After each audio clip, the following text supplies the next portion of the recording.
It's been a great pleasure for me, and I'm sure for many of us in the tennis section, to see our squash playing friends having a go on the tennis courts. Obviously not in the most ideal circumstances, but it's been great all the same, and we're hoping that maybe some of them will stay with us once this is all over.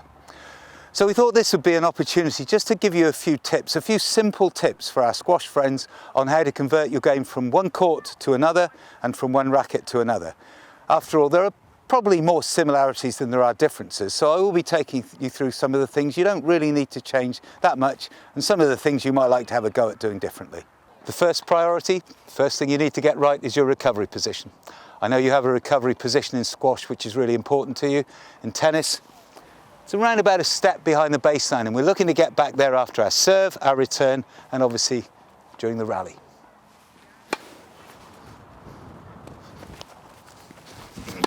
One of the big differences, of course, is the way the ball bounces. The squash ball doesn't bounce very high. The tennis ball, especially on some surfaces, can bounce quite high. So what we're aiming to do as far as possible is to hit the ball when it's around about waist high, but very importantly when it's dropping off the bounce.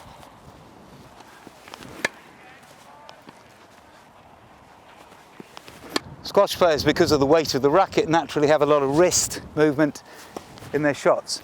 There's nothing wrong with having an element of wrist in your tennis shots, but what you don't want is for the wrist to be dominating the shot. There is a lot more shoulder movement and in some instances a body rotation in the tennis shot. So our forehand there and our backhand there, you'll see the primary move is from the shoulder, although there is some freedom in the wrist, particularly in the modern game. Rotational forehand, non-rotational backhand, body sideways on. Look familiar?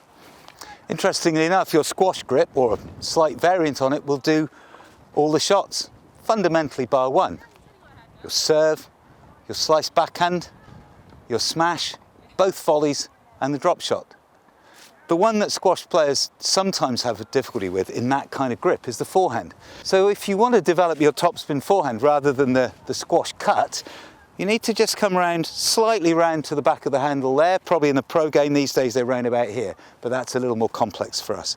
Just round about there to what we call an eastern forehand. You can see the position of the hand there just behind the handle. And that'll help you to keep the face a little more closed. Go low to high if you want to get keen and get some topspin going on that forehand. We'll go through that in a minute, the technique for that. But if you want for all the other shots, you can stay in your squash grip or a slight variant. The thing that squash players always ask us for when they convert or start playing tennis is a topspin forehand.